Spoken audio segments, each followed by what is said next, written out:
రాజకీయం చాప్టర్లో చాలా ఇంపార్టెంట్. నేను ఐడియాలజికల్గా ఆర్ఎస్ఎస్ చాలా ఇష్టం. బీజేపీలో చేరాను, స్టేట్ యూత్ వింగ్ ప్రెసిడెంట్ అయ్యాను, జనరల్ సెక్రటరీ అయ్యాను, వైస్ ప్రెసిడెంట్ అయ్యాను, కంటెస్ట్ చేశాను. అప్పుడు వాజ్పేయి గారు నన్ను పేరు పెట్టి పిలిచేవాడు, అంటే అంత బాగా పరిచయం. సో ఆయన మంచి కవి అనమాట. సో ఆయన మీద పోయిటరీ రాసి 1,00,000 మంది ముందు చదివాను. యూ రైట్ పోయిటరీ ఆల్సో అన్నాడు. I never forget this memory. Atalji the wisest and noblest of sons of mother India అని పోయం ఇక్కడ ఉంది. ఆ poem. So youth wing president అప్పుడు. అంటే అమ్మ మాత్రం చాలా డిప్రెస్ అయ్యేది. ఇంత వదిలేసి నువ్వు అంతా వెళ్తున్నావు అంటే ఎందుకు నాకు లాగుతుంది, అటు ఏదో చేయాలనిపిస్తుంది. ఐ బిలీవ్ ఏదో జరగాలి ఇండియాకి అని. అది ఇప్పుడు జరుగుతుంది. I don't want to talk beyond that in politics. వెళ్తున్నప్పుడు ఈ ఉంగరం చాలా మెమరీ. ఏంటంటే హిందూపూర్లోకి వెళ్ళిపోదాం, ఇక్కడ కొంత వీ హ్యాడ్ ఫ్యామిలీలో పవర్ స్ట్రగుల్ ఉండింది మా మదర్ వాళ్ళ కొంతమంది బ్రదర్స్తో. సో అణిచివేత అనేది ఎక్కడో కాదు, ఇంట్లోనే స్టార్ట్ అవుతుంది. చాలా హింసపడ్డాను నేను. ఆ పాయింట్లోనే నేను ఇవన్నీ వదిలేసి నేను సన్యాసం ఆల్మోస్ట్ రోజు కషాయం వేసుకునేవాడిని. ఆ టైంలో హిందూపూర్కి వెళ్ళి అక్కడ ఉద్యమం జరగడం, అక్కడ లేవడం పైకి. హిందూపూర్లో ఇల్లు కట్టుకుని నేను అక్కడ సేవ చేయాలనుకున్నప్పుడు అమ్మ వెళ్ళిపోతూ పిలిచి పణమా పాశమా అని ఒక సినిమా చేసింది. దానికి ఒక రింగ్ ఉంది, పణమా పాశమా అని వాళ్ళకి 100 daysకి ఇచ్చారు. రా అని అది ఇవ్వకపోతే అది పట్టలేదు. పణమా పాశమా అంటే డబ్బా ప్రేమ అని ఈ రింగ్ నాకు ఇచ్చింది. బాగుండును అని. ఆమె నేను బీజేపీలో పోయినప్పుడు కూడా నాకు అంటే సినిమాలు వదిలేసి అంత డబ్బు లేదు. టోటల్ సపోర్ట్, ఇంకెవరిని అడగలేదు నేను. ఆమె సపోర్ట్ చేస్తుంది. నేను ఓడినా గెలిచిన అంటే ఒక అమ్మ అనేది ఏంటంటే, అది నేను చెప్పేది ఏంటంటే, కన్న దగ్గర నుంచి అన్నం పెట్టిన దగ్గర నుంచి ఈమె దగ్గర గొప్పతనం ఏంటంటే, నా రియల్ లైఫ్లో ఎక్కడ ఫెయిల్ అయినా, ఎక్కడ మిస్ అయినా అన్నిటికీ సపోర్ట్ ఇచ్చింది. చెప్పకుండానే సైలెంట్గా ఉండేది, కానీ చేసేది. సడన్గా చూస్తే బ్యాంక్లో 10 లక్షలు పడింది. ఏంటంటే గెలిచిరా అని. సో ఇవన్నీ కూడా గ్రేట్ మెమరీస్ ఆఫ్ మదర్. అందుకనే అంత పూజిస్తాను నేను. సార్, కానీ మీకు ఎప్పుడు అనిపించలేదు సార్, అమ్మ నా పట్లే పార్షియల్గా ఉండాలి, లేదు అమ్మ అందరికి అమ్మలాగే ఉంది ఇంట్లో, అది అన్నలకైనా తమ్ముళ్ళకైనా మిగతా వాళ్ళందరికైనా, నా పట్ల పార్షియల్గా ఎందుకు లేరని మీకు అనిపించేదా? అంటే ఒకటి ఏంటంటే, ఒక వాతావరణంలో పెరిగినప్పుడు ఇప్పుడు నా అంకుల్స్ ఆల్మోస్ట్ అందరూ, అంటే మదర్ బ్రదర్స్ అందరూ కూడా నన్ను అమ్మలానే చూశారు. ఒకళ్ళు తప్ప, పేరు చెప్పను నేను. అందరూ ఆ లోటు నాకు చూపించలేదు. వాళ్ళు ఎంత మా ఆంటీ ముద్ద పెట్టేది, ఆమె ఇక్కడే ఉంది చూడొచ్చు అని, ముద్ద పెట్టి ఆమె అమ్మలా పెంచేది. మా రవి అంకుల్ చనిపోయారు మొన్నే. ఆయన పాపం ఎంత హైరాణ పడేవాడంటే, నేను చేస్తున్న వేషాలకి చేస్తున్న పనులకి టెన్షన్ పడిపోయేవాడు ఆయన. సినిమా షూటింగ్లో కూడా ఆయనే వచ్చేవాడు, ఎక్కడ తప్పుదారి పడతానని పక్కనే ఉండేవాడు. అంటే వీళ్ళంతా కూడా ఒక బాండింగ్లో తీసుకెళ్ళారు కాబట్టి నాకు బాగుంది.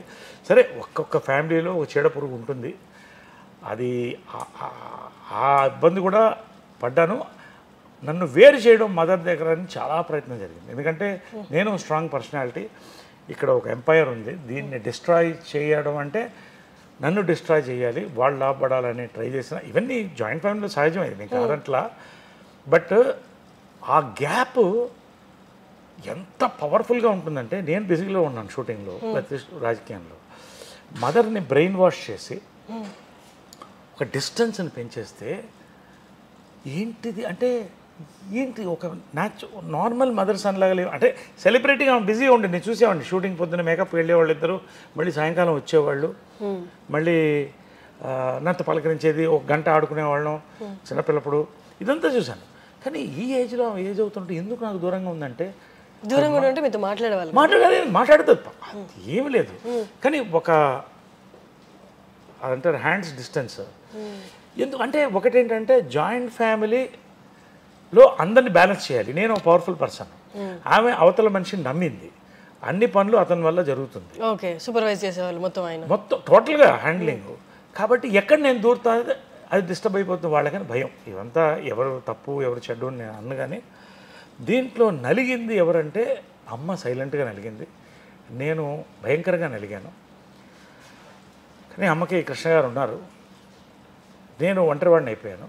But I knew my mother loved మీ. కాబట్టి లాస్ట్ ఈ రింగ్ ఇచ్చింది వెళ్ళేటప్పుడు. ఒకరోజు ఇద్దరం కూర్చున్నప్పుడు ఒక సైలెంట్ కూర్చున్నాను, ఒక్కసారి నువ్వు ఎందుకు అందరు అమ్మల్లా ఉండవు అన్నా. అంటే ఒక్కసారి ఉండి ఏడ్చేసింది ఆమె. ఆ రోజు నుంచి బాండ్ అవ్వడం స్టార్ట్ చేసాం. కొన్ని చెప్పేది కాదు, ఎందుకంటే జాయింట్ ఫ్యామిలీ నిలబడాలని. బట్ అది లాస్ట్ దాకా కూడా ఆమెకి లాస్ట్కి అర్థమైంది ఎవరు మోసం చేస్తున్నారు. నేను చెప్పేవాడిని, తిట్లు తిన్నా చెప్పేవాడిని, ఇది తప్పు జరుగుతుంది ఇక్కడ అని.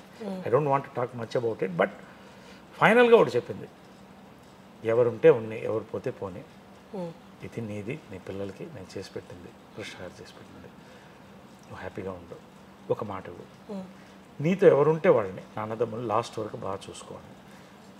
రోజు మార్నింగ్ అందరినీ పలకరిస్తాను, అందరికీ కాఫీతో కలుస్తాను, మాట్లాడతాను, అందరితో భోంచేస్తాను. వాళ్ళు అంతే వాళ్ళకి ఏం కావాలి ఆర్థికంగా ఇది అన్నీ కూడా అందరికీ బాగా ఇచ్చింది. ఫ్లాట్స్ అన్నీ కూడా దాన్ని వాడుకున్న వాళ్ళు బాగా వాడుకున్నారు, వేస్ట్ చేసుకున్నారు, ఎవరిది వాళ్ళు లైఫ్ అయిపోయింది. I don't want talk much. But నేను ఎందుకు చెప్తానంటే మా అమ్మ లాస్ట్ సఫరింగ్లో ఆ ఫ్యామిలీని కలిపి ఉంచాలన్న ప్రయత్నంలో పాపం చాలా కోల్పోయింది. బట్ ఇట్స్ ఓకే, దేవుడు ఉన్నాడు కదా. సముద్రంలో కొన్ని చెరువులు పోయినాయి అనుకున్నాను.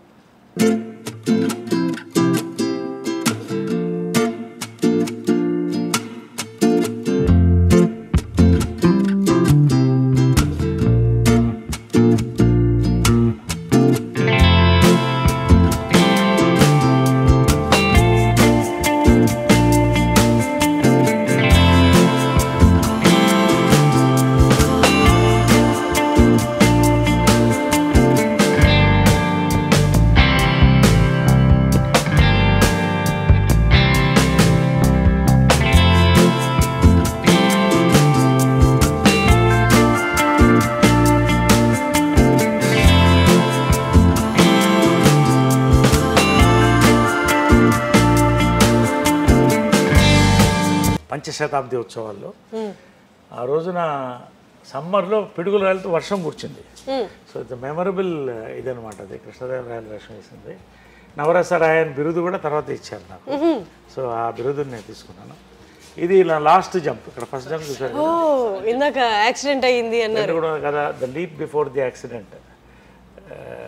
టేక్ ఆఫ్లో ఉంది బైక్, లాస్ట్ యాక్సిడెంట్ అది.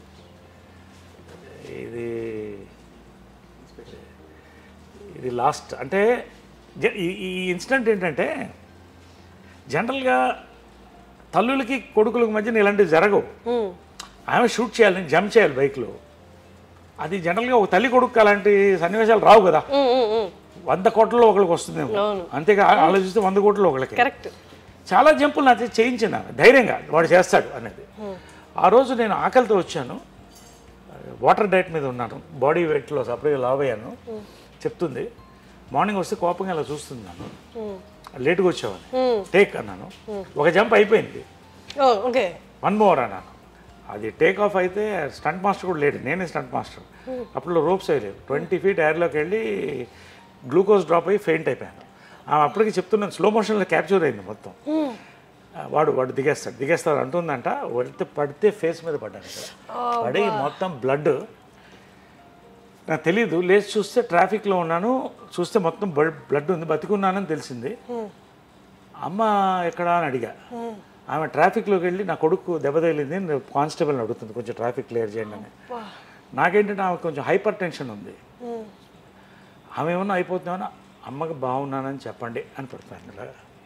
మళ్ళీ లేస్తే కుట్లు బాగా వేస్తున్నారు, సరా కుట్లు వేస్తున్నారు. 2 months హాస్పిటల్. ఆ రోజు వచ్చి ఒట్టుపెట్టు, ఇంకా బైక్ నువ్వు ముట్టుకోవని ఆ రోజు ఒట్టుపెట్టింది. మళ్ళీ బైక్ స్టంట్స్ చేయలేదు.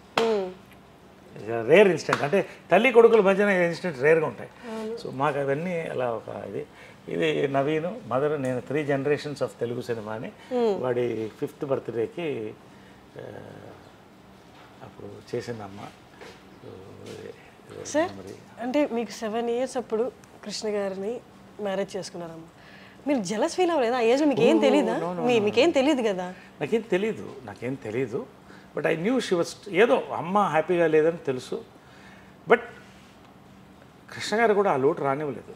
అదే చెప్తాను కదా, రోజు వాళ్ళు బిజీగానే ఉండేవాళ్ళు. కానీ నరేష్ ఎక్కడ అంటే పొద్దున్న బ్రేక్ఫాస్ట్ అందరు కలిసి చేసేవాళ్ళం, తర్వాత షూటింగ్ వెళ్ళిపోయేవాళ్ళు.